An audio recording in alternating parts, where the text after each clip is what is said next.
Avant d'attaquer l'exercice, faisons un petit résumé. Nous avons vu que beaucoup d'opérateurs logiques nous permettaient d'obtenir des booléens. Par exemple, nous avons vu que l'opérateur supérieur pouvait nous permettre de vérifier si des chiffres étaient supérieurs l'un à l'autre, ainsi que inférieur, ou alors égal, ou alors supérieur ou égal, et inférieur ou égal. Nous pouvons aussi vérifier s'ils sont différents, ou nous pouvons vérifier si une sous-chaîne de caractères est à l'intérieur d'une autre chaîne de caractères. Tout cela retourne des booléens, et ces booléens peuvent être assignés à des variables.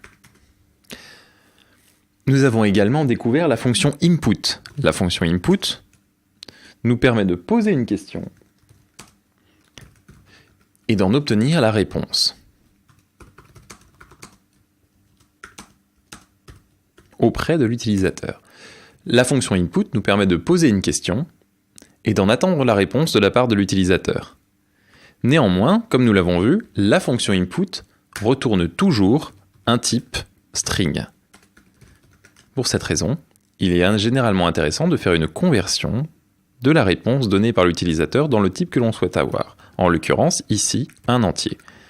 Cette syntaxe nous permet de prendre l'ancienne valeur, de créer un nouvel objet qui convertit une représentation en entier et de l'assigner à l'étiquette précédente. L'objet précédent sera donc supprimé et le nouvel objet sera donc assigné à l'étiquette. Nous avons ensuite vu que les opérateurs OU et AND pouvaient nous permettre de combiner plusieurs types de conditions. Par exemple, 1 est supérieur à 3 ou A in abricot. Pardon, j'ai oublié des guillemets. Et dans ce cas-là, étant donné que OR a besoin d'un seul pour vrai, pour que tout soit vrai, ceci étant vrai, la condition sera vraie. En revanche, si j'utilise AND, il a besoin que toutes les conditions soient vraies pour que ceci fonctionne. Armé de ces outils, vous pouvez enfin utiliser if, elif et AND pour pouvoir gérer le flux de votre programme, c'est-à-dire les décisions logiques que votre programme va prendre en fonction de la saisie de l'utilisateur. Par exemple, ici, si j'ai un prix et que j'ai de l'argent, en supposant que mon utilisateur me l'a donné, je vais plutôt le faire avec un input.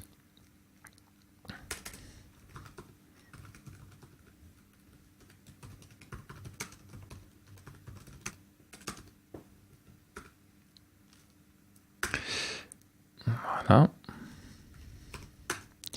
Si mon argent est supérieur au prix, alors, 4, je peux acheter l'objet.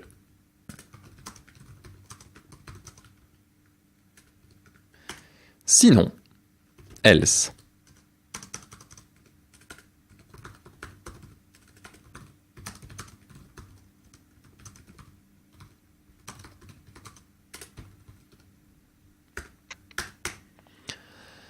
Ici, c'est ce que nous appelons un bloc, c'est-à-dire un bout de code qui est directement dépendant de l'instruction qui est juste au-dessus. Pour le délimiter visuellement, et aussi parce que Python est un des rares langages qui nous l'impose, il nous faut mettre 4 espaces pour créer une indentation, donc un décalage visuel, qui nous signale ainsi que ce bloc est lié à ce petit bout d'instruction if. Le else lui-même est au même niveau que le if. Le else est connecté à ce bloc-ci.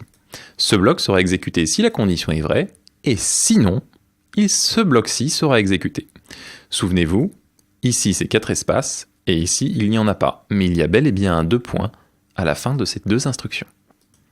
Maintenant, votre exercice sera de demander à l'utilisateur quel âge a-t-il, et ensuite, selon son âge, s'il a plus ou moins de 18 ans, vous lui direz s'il a le droit d'entrer dans une boîte de nuit ou pas. Vous créez, en fin de compte, votre premier programme de videur de boîte de nuit.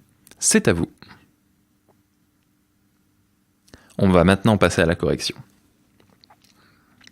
Vous allez d'abord demander l'âge à votre utilisateur. Quel âge avez-vous ?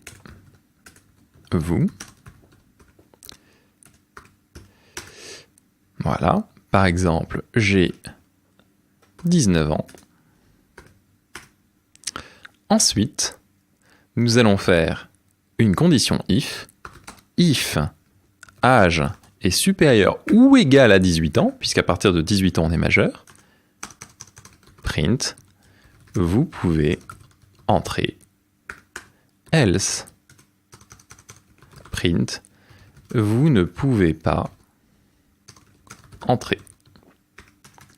Et voilà, ayant 19 ans, je peux rentrer. Si j'avais lancé le même programme, mais avait spécifié que j'avais moins de 18 ans, le programme m'aurait indiqué que je ne pouvais pas entrer. Évidemment, on peut faire toujours plus complexe et toujours plus beau. Pour l'instant, ce sont des programmes très basiques, mais tout cela va évoluer au fur et à mesure de la formation. Maintenant que nous avons vu comment orienter la logique de notre programme, nous allons voir un second type d'instruction de contrôle de flux qui va nous permettre de répéter encore et encore inlassablement la même instruction, car les ordinateurs sont extrêmement doués pour pouvoir faire cela là où un humain se fatiguerait très vite et irait surtout beaucoup plus lentement. Nous allons voir les boucles.